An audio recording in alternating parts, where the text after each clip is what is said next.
राहुल गांधी न सिर्फ कांग्रेस का चेहरा है, वो पार्टी के सर्वमान्य नेता भी हैं।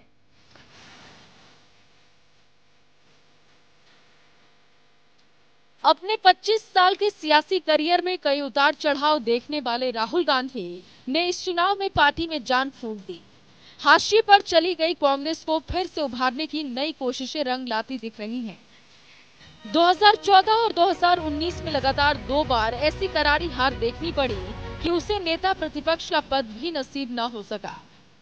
लेकिन 2024 के चुनाव में राहुल गांधी के मैजिक ने पार्टी को 99 के आंकड़े तक पहुंचा दिया, लिहाजा इस बार उसे नेता प्रतिपक्ष पद मिलना तय हो गया था और राहुल गांधी ही ये पद हासिल करने जा रहे हैं। दिल्ली में मल्लिकार्जुन खड़गे के घर इंडिया गठबंधन के घटक दलों के नेताओं की मीटिंग हुई, जिसमें राहुल गांधी को नेता प्रतिपक्ष बनाने का फैसला किया गया।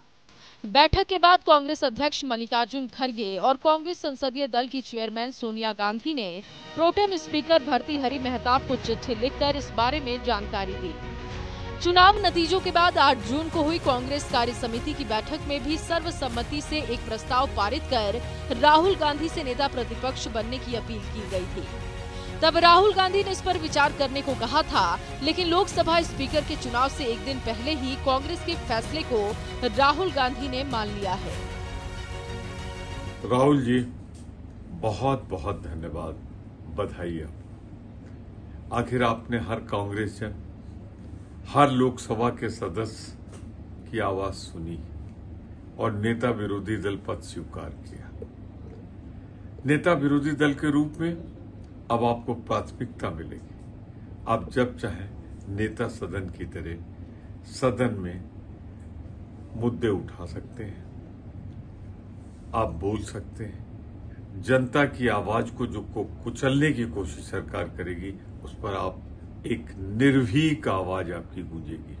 कम से कम हम जैसे युवा सांसदों के लिए बहुत खुशी का पल है और देश चाहता था, देश में ग्राउंड से, जमीन से ये कार्यकर्ता कह रहे थे कि राहुल जी तक संदेशा पहुंचाइए। दिन भर में सैकड़ों लोग आकर मिलते थे जो ये कहते थे अनायास कि राहुल जी से कहिए वो नेता प्रतिपक्ष का पद स्वीकार करें।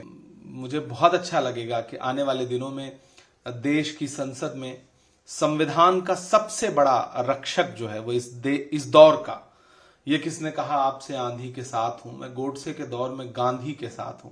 एक ऐसा व्यक्ति जो इस नफरत भरे माहौल में देश की संविधान की किताब लेकर के खड़ा है। राहुल गांधी के लोकसभा में नेता प्रतिपक्ष बनने से कांग्रेस को नई दिशा और ऊर्जा मिलेगी। उन्हें इंडिया गठबंधन में सहयोगी दलों के साथ बेहतर तालमेल बिठाने में मदद मिलेगी। साथ ही लोकसभा में बीजेपी पर हमला करने के लिए कांग्रेस को एक मजबूत चेहरा मिलेगा। राहुल अपने 25 साल के पॉलिटिकल करियर में पहली बार कोई संवैधानिक पद संभालेंगे। वो इस पद पर रहने वाले गांधी परिवार के तीसरे सदस्य होंगे।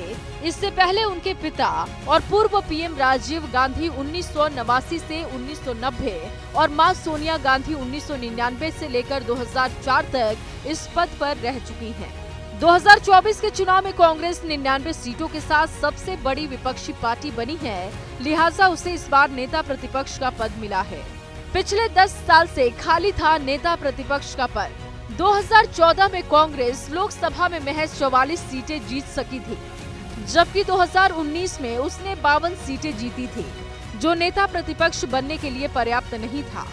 लिहाजा 2014 और 2019 में किसी विपक्षी दल के पास इसके लिए जरूरी न्यूनतम 10% सदस्य नहीं थे। नेता प्रतिपक्ष पद के लिए दावा पेश करने के लिए किसी भी पार्टी को कुल 543 में से 55 सदस्यों का आंकड़ा पार करना होता है। नेता प्रतिपक्ष के रूप में राहुल को कई शक्तियां मिल जाएंगी। वो प्रधानमंत्री के साथ चीफ इलेक्शन कमिश्नर सहित चुनाव आयोग के 2 अन्य सदस्यों की नियुक्ति का चयन करने वाले प्रमुख पैनल का हिस्सा होंगे। इसके अलावा राहुल लोकपाल की नियुक्ति ईडी, सीबीआई के director, central vigilance commissioner, central information commissioner और एनएचआरसी प्रमुख को चुनने वाली सिलेक्टेड कमेटी के भी सदस्य होंगे। ऐसा पहली बार होगा जब इन पदों पर नियुक्ति के फैसलों में प्रधानमंत्री मोदी को राहुल गांधी से सहमति लेनी होगी। इसके अलावा राहुल गांधी भारत सरकार के खर्चों की ऑडिटिंग करने वाली लोक लेखा समिति यानी कि पीएसी के भी अध्यक्ष बन जाएंगे। वो सरकार के कामकाज की लगातार समीक्षा भी करेंगे। नेता प्रतिपक्ष को कैबिनेट मंत्री का रैंक मिलता है। इस पद पर रहने वाले नेता को केंद्रीय मंत्री के समान वेतन, भत्ता और अन्य सुविधाएं मिलती रहती हैं। राहुल को कैबिनेट मंत्री की तरह सरकारी बंगला और सचिवालय में एक दफ्तर मिलेगा। उन्हें मासिक वेतन और दूसरे भत्तों के लिए 3,30,000 रुपए मिलेंगे। बतौर सांसद राहुल को हर महीने 1 लाख रुपए वेतन और 45,000 रुपए भत्ता मिलता है। राहुल को कैबिनेट मंत्री के समान उच्च स्तर की सुरक्षा मिलेगी। 2004 से 2014 तक लगातार 2 बार मनमोहन सिंह की सरकार रही। राहुल उस सरकार में कोई अहम पद ले सकते थे, लेकिन उन्होंने ऐसा नहीं किया। राहुल का सियासी करियर 2004 में शुरू हुआ था। वो 2004 में अमेठी से पहली बार सांसद चुने गए थे। 2009 में फिर अमेठी के सांसद बने। 2013 में कांग्रेस के उपाध्यक्ष बने। 2014 में तीसरी बार अमेठी से सांसद बने। 2017 में वो कांग्रेस के अध्यक्ष चुने गए। 2019 में अमेठी और वायनाड से चुनाव लड़े। अमेठी से हार गए, जिसके बाद कांग्रेस के अध्यक्ष पद से इस्तीफा दे दिया। 2024 में रायबरेली और वायनाड से चुनाव जीते। वायनाड सीट छोड़ दी। अब लोकसभा में नेता प्रतिपक्ष बन गए हैं।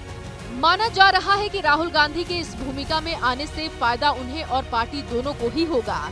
नेता प्रतिपक्ष बनने के बाद विपक्षी खेमे के भीतर भी राहुल गांधी को लेकर सोच बदलेगी।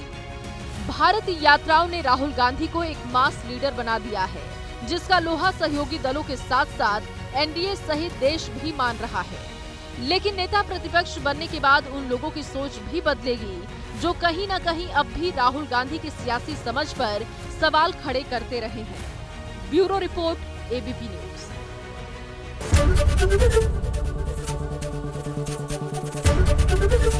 एबीपी गंगा, खबर आपकी, जुबान आपकी।